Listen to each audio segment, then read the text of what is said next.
Now, the final thing is the biggest false god of all. The longest running, the biggest one, the most worshipped one, and that is the god of materialism. The idea that science, power, wealth, technology, these are the things that are going to make you successful in life. I wonder, I didn't bring it with me. Did anyone see the newspaper today? The London paper or whatever it is, or it's High Wycombe, of course, but right, you'll read about it tomorrow, I'm sure. Robbie Williams. Yeah? How much money does that guy earn? 30 million a year or a day? And he is on antidepressants. He's just gone into a clinic, and we are being told every day, we need to be wealthier as this country. We need to be richer. Money, money, money. Work harder. Make more money. What did it do for him, his 30 million a year? Does wealth equal happiness? Put that on a broad scale. Because we are being told, we can all live the American dream. No, we can't. If every human being on this planet lived the way the average American, if every human being lived the way an average American lived, we would need something like 3.5 planets in order to be able to provide all the resources for that. That's the footprint of your average American. They say he is consuming you would need 3.5 planets. For every human being to live the way you live, you'd need 3.5 planets. You can't all live the American dream. To claim that we can all enjoy our lives materialistically is a lie. And the claim that it is the way to success is a falsehood. The idea that science will produce the solutions. Tony Blair, right? Here we're confronted with global warming, the biggest catastrophe. The chief scientist in this country said, forget terrorism. The worst disaster that is going to hit the world is global warming. It's going to make terrorism look like nothing. I don't notice any war on global warming. A few little cries here, we need to reduce a few carbon emissions, but not on my holiday. Yeah? Right? Yes? But we're ready to send soldiers to die in Iraq to fight terrorism, which isn't even there anyway in the first place. Doesn't that make you think just a little bit? The really dangerous things in the world, okay, global warming, chief scientist, that's what he's saying. But how much effort are we ready to expend upon that? We're ready to expend a lot of effort fighting a few, let's be honest, a few crazed individuals. Because that's really what they are. I'm not saying they haven't got reasons to be mad, but they're not good enough reasons to go around blowing up women and children. So they are crazed. Sorry, but that's the fact. Yet all of this effort, all of these laws being passed, so many laws restricting our freedoms, indefinite detention, because you might be suspected somehow of encouraging somebody in some particular way of, and so on and so forth. Stripping away our freedoms in the name of protecting our freedoms. Okay? We should think about this. What's it all really about?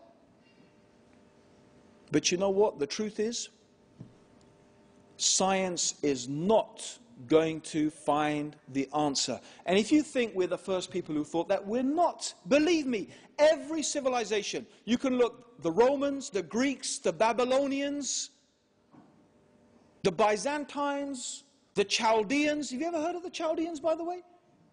Anyone heard of Ur? Does anyone speak Chaldean today? Do you know Chaldean used to be spoken virtually across the world? Did you know that? Rather like English is today. They used to have schools across the world so people could learn Chaldean. This was in ancient times. This is how influential the Chaldeans were. And now you haven't even heard of them. You haven't even heard of them. One day, you know what I suggest? You don't have to go far. Drive up to the north of England and go and stand on Hadrian's Wall. Still there, little bits of it. Hadrian's Wall, I used to do that quite often. And then I would stand on Hadrian's Wall. I wouldn't look north up to Scotland. I'd look south. And I'd think, you know what? Once upon a time, a Roman legionnaire stood right here. And he probably thought to himself, as far as I can travel and as far as I can go is Rome. The Empire of Rome. What's left of the Empire of Rome? What's left of Greece, of Babylon, of ancient Egypt? Allah says in the Quran, travel the earth and see what happened to those people, see what happened to those civilizations. And believe me, you study, they thought they had all the answers. They thought their technology, their science, their industry, they thought that they were masters of everything. But what is left? That is the pipe dream of materialism. It is the pipe dream, the false god, the biggest false god of all. The idea that in money and wealth and science and technology is the true answer to all of our problems. In it we put our faith and our trust. See on the dollar bill, in God we trust. Should be, in this dollar bill we trust. This is the God. Woe be, the Prophet said, to the worshipper of the dinar and the dirham, because you can worship money, just like anything else. That's really the end of my talk, except for one final and very important thing that I want you to think about. And this, I hope, is the conclusion. Okay? The final thing is, when we talk about knowledge, when we talk about knowing something, okay, most of us think and imagine it means the thinking process. But let me give you an example. Imagine this is very hot, red hot, yeah? If I pick it, what do? Do I have to think about dropping that thing? Do I think about it? Or do I just, what is it called when I just go like that? What do we call it? It's a instinct. It's an instinct, an instinctive reaction.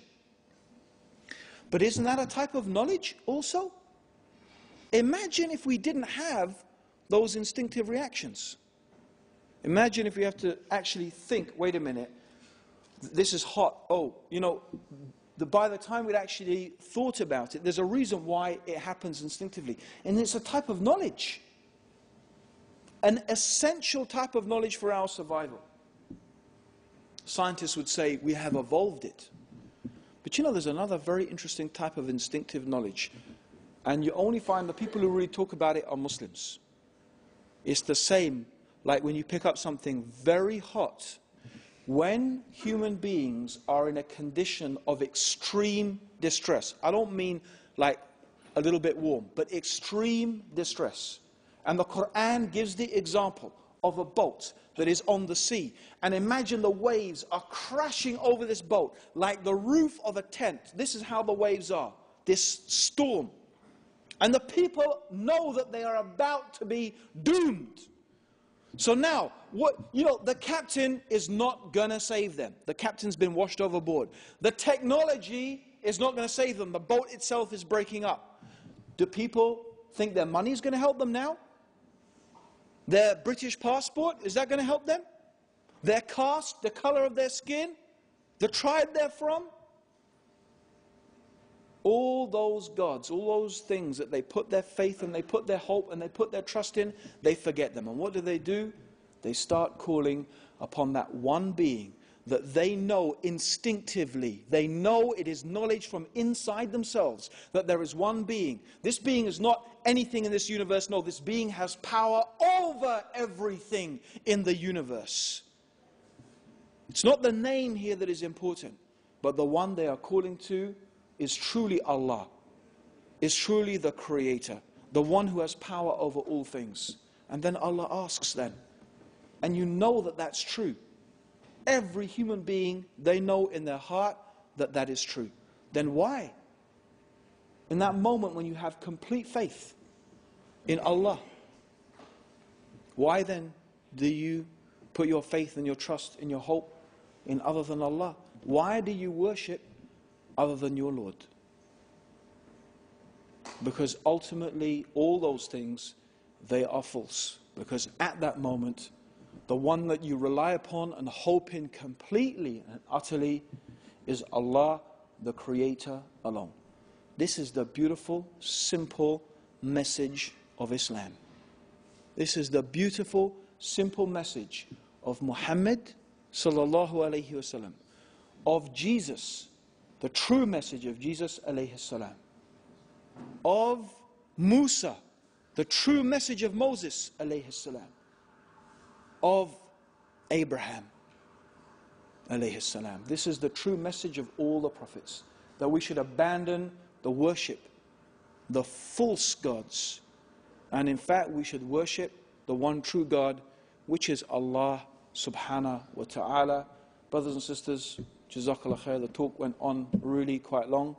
Inshallah, Jazakallah khair for listening. I hope we all benefited from it. Assalamu alaikum wa rahmatullahi wa barakatuh. May God's peace and blessings be upon you all, and may Allah guide all of us closer to the truth.